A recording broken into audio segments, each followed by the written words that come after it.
भरत आपके लिए कुछ भेंट लाया पिताश्री। मेरे पुत्र में इतनी अद्भुत प्रतिभा है, आशा करता हूं बाण भी उतने ही वेग से चलाते होंगे।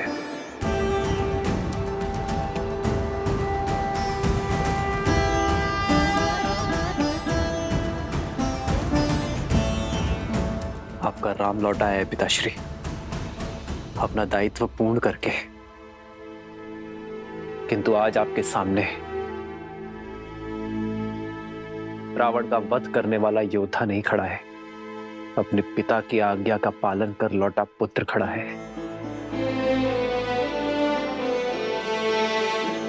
एक बार आपने कहा था कि पिता के आदेश केवल शब्द नहीं होते, वो कुल का आदर्श स्वप्न, यश, प्रतिष्ठा और सम्मान की धुरी होते हैं। आपने सत्य कहा था पिताश्री। इस यात्रा में मैंने जाना कि एक पुत्र पिता की संपत्ति, धनराज्य सब अर्जित कर सकता है, किंतु अमूल्य भेंट, वो विश्वास, वो मूल्य है जिन्हें उसके पूर्वजों ने स्थापित किया और पिता ने प्रमाणित किया। रघुकुल रीत सदा चली आई, प्राण जाए पर वचन न जाए। ओ रघुकुल रीत सदा चली आई, प्राण जाए पर वचन न जाई।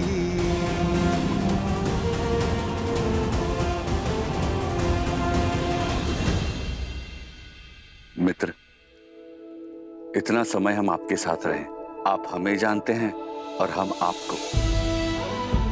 किष्किंधा वासियों के मन में इच्छा है कि हमें भी अयोध्या देखने का, जानने का सौभाग्य मिले।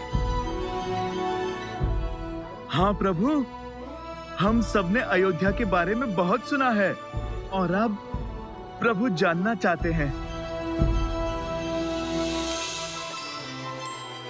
अवश्य हनुमान, कुछ क्षण आप सभी विश्राम कर लीजिए, मैं स्वयं आप दोनों को अयोध्या भ्रमण के लिए ले जाऊंगा।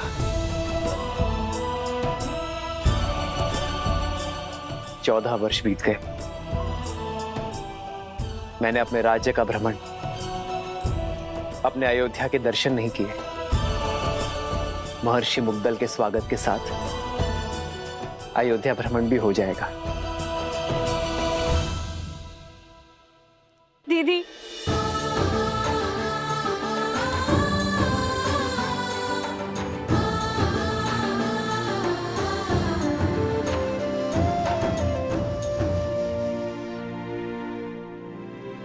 मुझे उर्मिला से मिलना है। कैसी है वो? कहाँ है वो? वो तो अब तक सोई हुई है, वर्षों से आंख नहीं खोली, अपने पति को दिए हुए वचन का पालन कर रही है।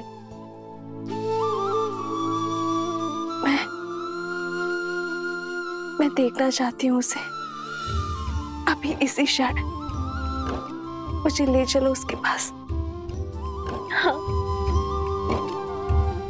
रुक जाओ सीते,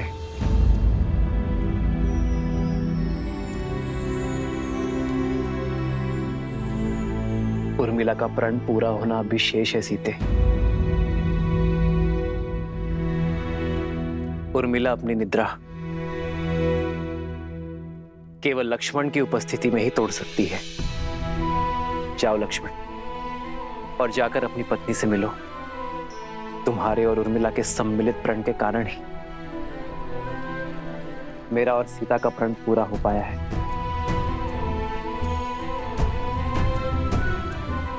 उर्मिला ने महल में रहकर इस घोर निद्रा का दंश भोगा है, किंतु अब सेवा और संकट का समय समाप्त हुआ मेरे भाई। अब तुम्हारा प्रथम कर्तव्य अपनी गृहस्थी संभालना है। ये शुभता पूर्वजों के गति के कारण आई है। जाओ लक्ष्मण, और उर्मिला को निद्रा से जगाओ।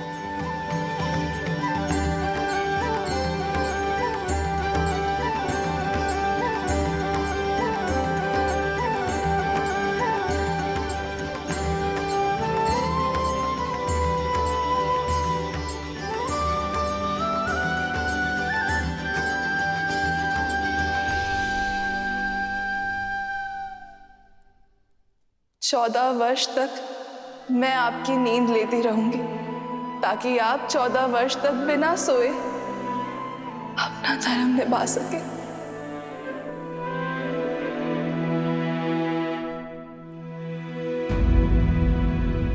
किंतु जो इतने वर्षों से नहीं जागी हैं, वो अभी जागेंगे क्या? मुझे तो बहुत घबराहट हो रही है। श्रुतकीर्ति, निद्रा 4 प्रकार के होते हैं: परिश्रम, मदिरा, मोह और दुख। परिश्रम से आई निद्रा सूर्य के प्रकाश से खुलती है। मदिरा से ऐसी निद्रा आती है जो चेतना के जागने से खुलती है। मोह की निद्रा ज्ञान प्राप्ति से खुलती है। और दुख से आई निद्रा मृत्यु का कारण बनती है।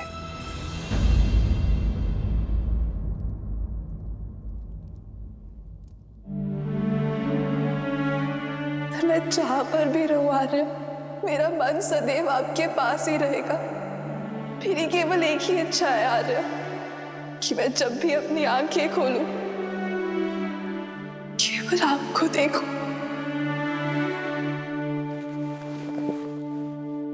उर्मिला, कैसी अभागन हूं मैं। मेरे लक्ष्मण और उर्मिला मेरे कर्मों का भुगतान कर रहे हैं। नहीं मां, उर्मिला की निद्रा कोई श्राप नहीं है। ये तो उसका तप है, प्रेम की शक्ति है। उर्मिला केवल अपनी निद्रा ही नहीं, लक्ष्मण की निद्रा भी ले रही है। ये तो निद्रा देवी का आशीर्वाद है लक्ष्मण और उर्मिला दोनों को।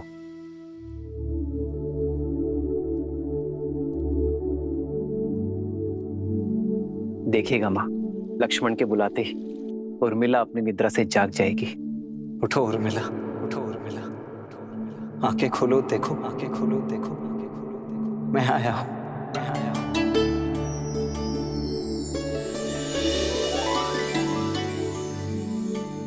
आर्य,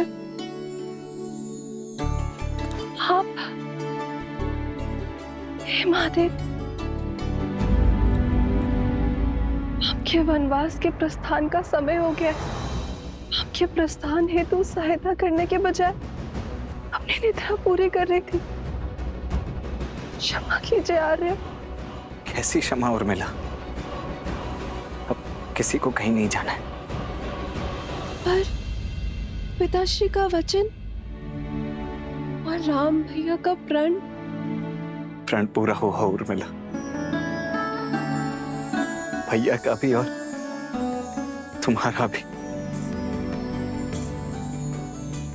अब एक प्रण मेरा है। जहां भी रहूंगा सदा तुम्हारे साथ रहूंगा। तुम्हारे प्रेम के सबल ने मुझे बहुत बल दिया है उर्मिला। इसके लिए बहुत बहुत धन्यवाद, कोटि कोटि धन्यवाद। क्या आप सच में 14 वर्ष तक अपलक जिए, बिना निद्रा के निकाल लिए?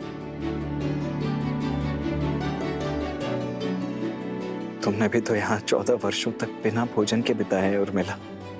तुम्हारी निद्रा ने मेरी थकान को हर लिया और मेरे भोजन ने तुम्हारे शरीर को पोषण दिया। दाम्पत्य जीवन का ये आदर्श,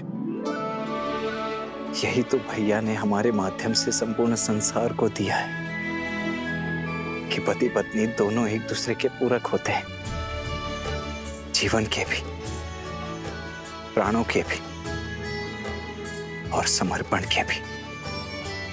और तुम्हारे समर्पण का तो कोई मूल्य ही नहीं है उर्मिला।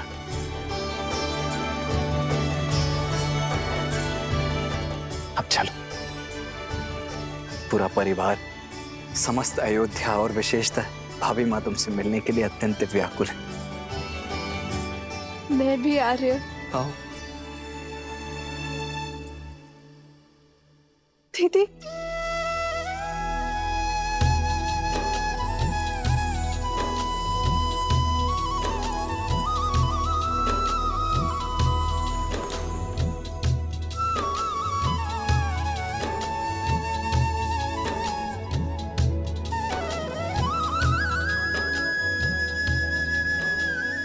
बचपन से लेकर आज तक मेरे हर निर्णय, हर कार्य में साथ दिया है तुमने। और आप मेरे और मेरे पति के लिए, इस रघुवंश के लिए लक्ष्मण भैया को हमारे साथ भेजा। एकांत का दंश भी झेल लिया तुमने।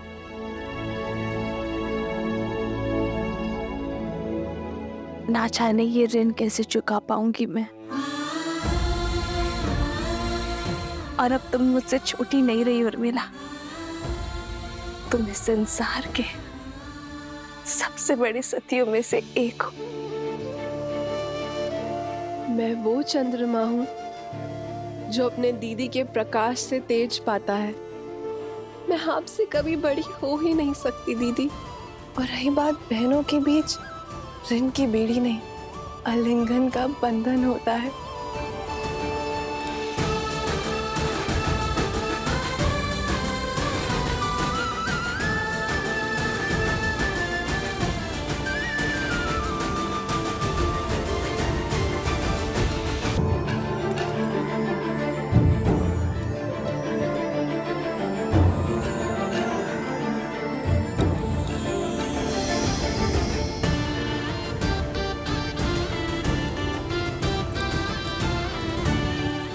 बहुत प्यारा लग रहा है। ये कैसा है दीदी? अरे तुम सब यूं ही अब तक बातें कर रही हो। ऋषि मुद्गल के स्वागत की तैयारियां करनी है, वो आते ही होंगे। जी माता, वर्षों बाद बहनों से मिली तो कुछ स्मरण नहीं आया।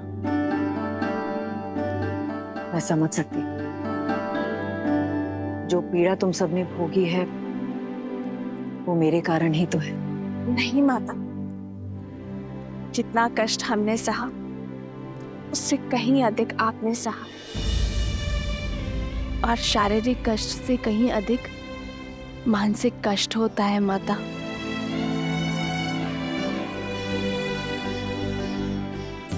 धन्यवाद मेरी पुत्री, किंतु अब कष्ट के और पीड़ा के दिन समाप्त हुए। प्रसन्नता से ऋषि मुद्गल का स्वागत करते हैं, उनसे उपदेश लेते हैं। जो कष्ट और पीड़ा मेरे पुत्रों ने भोगी, वो मेरे पोतों को ना भोगनी पड़े।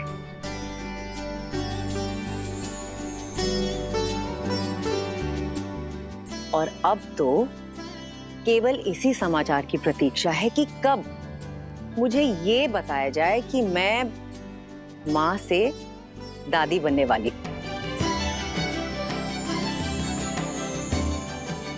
अरे तुम सब यूं ही शर्माती रहोगी या चलोगी मेरे साथ? शीघ्र चलो और गुरुजी का आशीर्वाद से दुख का हर मेघ छट गया। अब सब शुभ ही होगा। इतनी शीघ्र भूल गए पुत्र?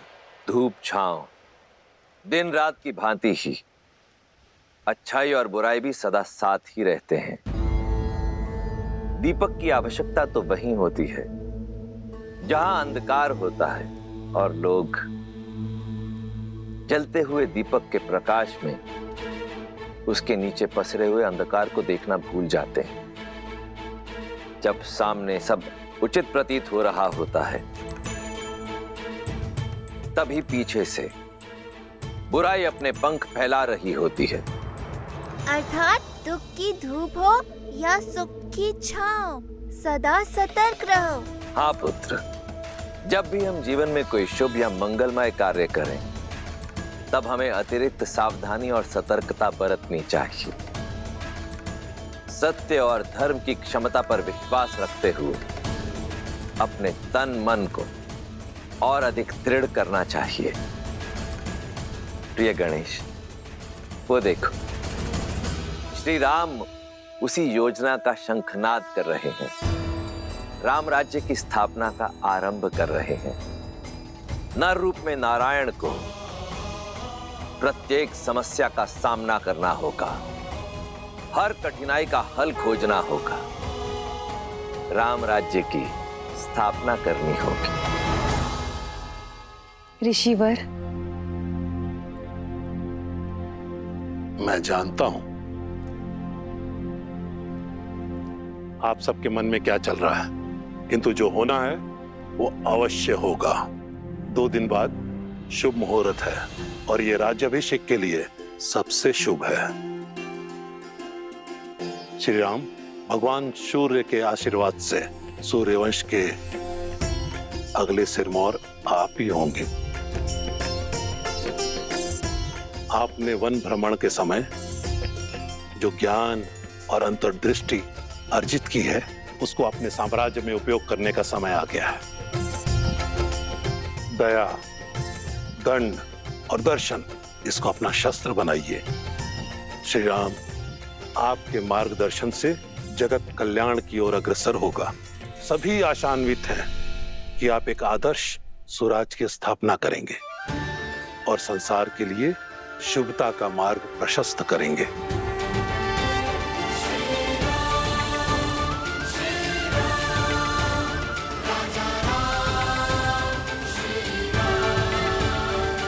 से दुख के बादल छट गए और मेरा परिवार पूरा हो गया।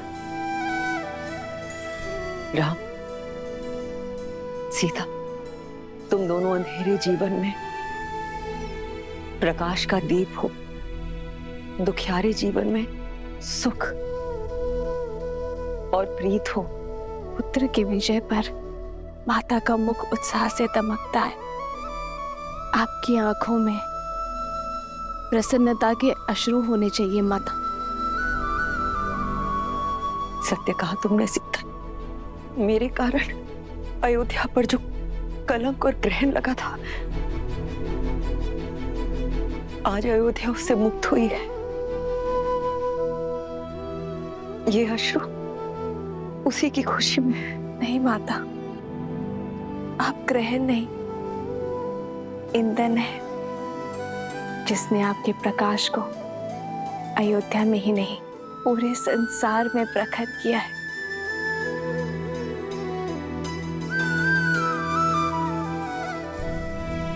भरत भैया, सबके मन हल्के हो गए हैं।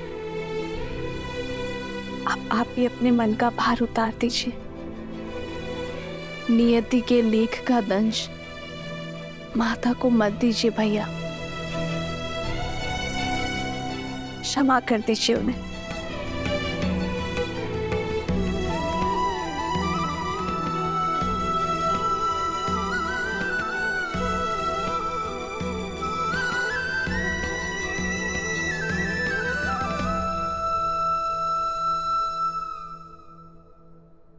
देखी परिवार प्रभु अति भावुक भाए, सबहि प्रेमा बस आरती गाए।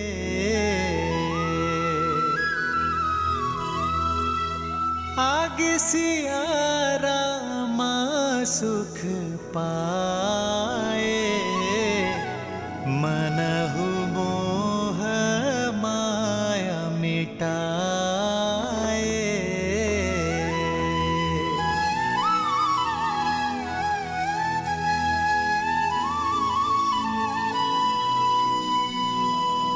अयोध्या के प्रजाजनों, अयोध्या के कष्ट के मेघ छट चुके हैं।